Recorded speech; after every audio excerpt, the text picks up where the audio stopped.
Advocate Vinod Mathew Wilson, ഇന്ന് CJP ചർച്ചയ്ക്ക് വിളിച്ച് അവരുടെ 3 ആവശ്യങ്ങളാണ് മുന്നോട്ട് വെക്കാനുണ്ടായിരുന്നത്. അവർക്ക് മാത്രമല്ല പ്രതിപക്ഷ പാർട്ടികൾക്കാകെ മുന്നോട്ട് വെക്കാനുണ്ടായിരുന്ന 3 ആവശ്യങ്ങളാണ്.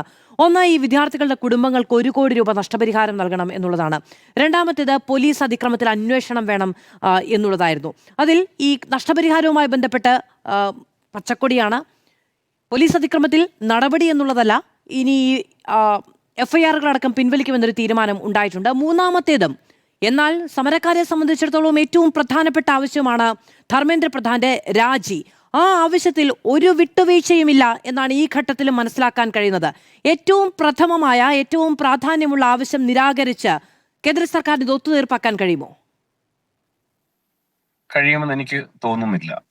കാരണം ഏതൊരു സമരവും ഞാൻ മനസ്സിലാക്കുന്നത്, നമ്മളിത് കേരളത്തിൽ കണ്ടിട്ടുള്ള പല സമരങ്ങളും, നമ്മളൊക്കെ രാഷ്ട്രീയം പഠിക്കുമ്പോൾ നമ്മളെ പഠിപ്പിക്കുന്ന ഒരു കാര്യം, ഒരു സമരത്തിന് ഇറങ്ങുമ്പോൾ ആ സമരം എങ്ങനെ അവസാനിപ്പിക്കാമെന്ന് ആദ്യം ചിന്തിക്കണം എന്നാണ് സമരത്തിന്റെ ഒരു രീതി. കാരണം സമരം ചെയ്തു തുടങ്ങിയത് അവസാനിപ്പിക്കണമല്ലോ. നമുക്ക് ആശാ വർക്കേഴ്സിന്റെ ഒക്കെ സമരം നമ്മുടെ മുമ്പിലുണ്ടല്ലോ, അവസാനം ഇത് അവസാനിപ്പിക്കാൻ കഴിയാതെ വരും. പക്ഷെ ഈ സമരത്തിന്റെ ഒരു പ്രത്യേകത എന്ന് പറഞ്ഞു കഴിഞ്ഞാൽ അവസാനിപ്പിക്കാൻ കഴിയാത്ത തരത്തിൽ, അല്ലെങ്കിൽ അവിടെ നിന്ന് പോവാത്ത തരത്തിൽ ഇന്ത്യയുടെ യുവത്വം ഒഴുകിയെത്തും എന്ന് പറയുന്നത്. കാരണം ഇത് പൈസ കൊടുത്തോ അല്ലെങ്കിൽ മദ്യം കൊടുത്തോ അല്ലെങ്കിൽ ഭക്ഷണം അല്ലെങ്കിൽ ഏതെങ്കിലും സ്പോൺസർഷിപ്പിന്റെ ഭാഗമായിട്ടല്ലല്ലോ, ഇന്ത്യൻ യുവത്വമാണ് അവിടേക്ക് വന്നിട്ടുള്ളത്.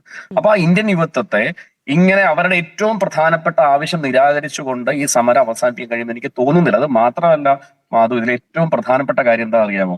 അതായത് ഒരു ചർച്ചയ്ക്കും ധർമ്മേന്ദ്ര പ്രധാനെ മാറ്റി നിർത്താൻ കഴിയുന്ന തരത്തിലുള്ള ഒരു ചർച്ചയ്ക്കും ഞങ്ങൾ തയ്യാറല്ല എന്ന് പറഞ്ഞ ഇന്ത്യയിലെ ഗവൺമെന്റ്, പ്രധാനമന്ത്രിയും അല്ലെങ്കിൽ ഇന്ത്യൻ ക്യാബിനറ്റും ഒക്കെ നാളെ ഉച്ചവരെ, ഞാൻ അങ്ങനെയാണ് ഉച്ചയ്ക്ക് ഞാൻ വാർത്ത കേട്ടത്, നാളെ ഉച്ചവരെ സമയം വേണം. അതായത് ഒരു പോസിറ്റീവ് റെസ്പോൺസ് വന്നിരിക്കുന്നു പറഞ്ഞാൽ അവരുടെ അടിവേര് ഇളകിയിരിക്കുന്നു, അടിവേര് തകർന്നിരിക്കുന്നു, അവർക്ക് ഭയം അവരെ ബാധിച്ചിരിക്കുന്നു എന്നുള്ളതാണ് ഏറ്റവും പ്രധാനപ്പെട്ട കാര്യം. പിന്നെ എനിക്ക് സത്യത്തിൽ ഇവിടെ എനിക്ക് തൊട്ടുമുമ്പ് സംസാരിച്ച അദ്ദേഹത്തിന്റെ ഒരു മുസാഫിർ, ഓക്കെ, എനിക്ക് സത്യത്തിൽ എന്റെ കണ്ണിൽ എനിക്ക് അല്പം ഒരു വിഷമം തോന്നിയത്, നോക്കൂ, അതിന് എത്ര സങ്കടത്തോടെയാണ് ചെറുപ്പക്കാരൻ പറഞ്ഞൊരു കാര്യം, എന്റെ പേര് മുസാഫിർ എന്നായതുകൊണ്ട്. ഇപ്പൊ വിനോദ് മാത്യു വിൽസന് കുറച്ചുകൂടെ ശക്തമായി സംസാരിക്കാൻ കഴിയുന്ന ഒരു രാജ്യം ആണിത്.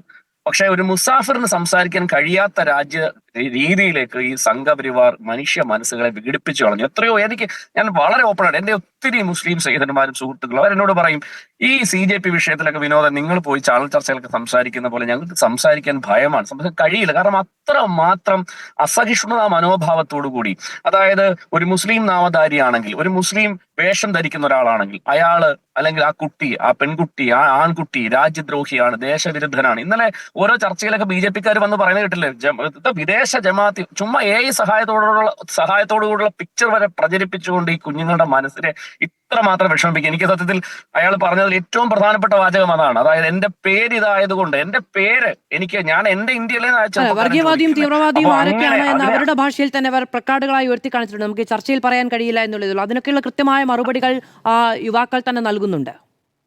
അതെ, തീർച്ചയായിട്ടും. അതുകൊണ്ട് ഞാൻ മനസ്സിലാക്കുന്ന ഏറ്റവും പ്രധാനപ്പെട്ട, വളരെ സന്തോഷമുണ്ട്. കാരണം ഇന്ത്യയിൽ ഒരു സമരം കാണുമ്പോൾ ഈ സമരം എങ്ങനെയെങ്കിലും അവസാനിപ്പിക്കാൻ വേണ്ടി നിൽക്കുന്നവരല്ല ഞങ്ങൾ. ഏറ്റവും പ്രധാനപ്പെട്ട ആവശ്യത്തെ നിരാകരിച്ചുകൊണ്ട് ഈ സമരം അവസാനിപ്പിക്കാൻ കഴിയില്ല എന്ന് ഉറച്ച സ്വരത്തിൽ പറയുന്ന ചെറുപ്പക്കാരെ കാണുമ്പോൾ സത്യത്തിൽ ഇന്ത്യൻ യുവത്വത്തിൽ പ്രതീക്ഷയുണ്ട്. ഈ യുവാക്കളെ അടിച്ചമർത്തിക്കൊണ്ട്, പിന്നെ ഇവരുടെ മന്ത്രിമാരുടെ രാജിയെപ്പറ്റി പറയും, മന്ത്രിമാർക്ക് രാജിവെച്ച ചരിത്രമൊക്കെ നമുക്കുണ്ടല്ലോ. മെയിൻ അപകടത്തിൽ ലാൽ ബഹദൂർ ശാസ്ത്രി രാജിവെച്ചിട്ടുണ്ട്, അതുപോലെ തന്നെ കൃഷ്ണമാചാരി രാജിവെച്ചിട്ടുണ്ട്. അപ്പം മന്ത്രിമാർക്ക് രാജിവെച്ചിട്ടുണ്ട്. അപ്പൊ ധാർമ്മിക ഉത്തരവാദിത്വം എന്ന് പറയുന്നതിനകത്ത് പിന്നെ സംഘപരിവാർ അനുകൂലികൾ പറയുന്നത് എന്താണ്, ഇവിടെ നീറ്റിന്റെ പ്രശ്നം ഉണ്ടായി, അത് വിദ്യാർത്ഥികളെ ബാധിച്ചു, കുട്ടികൾ ആത്മഹത്യ ചെയ്തു. അപ്പോ നാഷണൽ ടെസ്റ്റിംഗ് ഏജൻസി എന്ന് പറയുന്നത് ഈ വിദ്യാഭ്യാസ മന്ത്രാലയം കീഴിൽപ്പെടുന്ന ഒരു സ്ഥാപനമല്ലേ, ആണ്. അപ്പൊ സ്വാഭാവികമായിട്ടും ധാർമ്മിക ഉത്തരവാദിത്വമില്ലേ, ഉണ്ട്. മാത്രമല്ല എന്തിനാ ധാർമ്മിക ഉത്തരവാദിത്വം വേണമെങ്കിൽ ധാർമ്മികത വേണം എന്നൊരു പ്രശ്നം കൂടിയുണ്ട്. അഡ്വക്കേറ്റ് വിനോദ് മാത്യു വിൽസൺ, ഞാൻ അങ്ങയിലേക്ക് വരാം.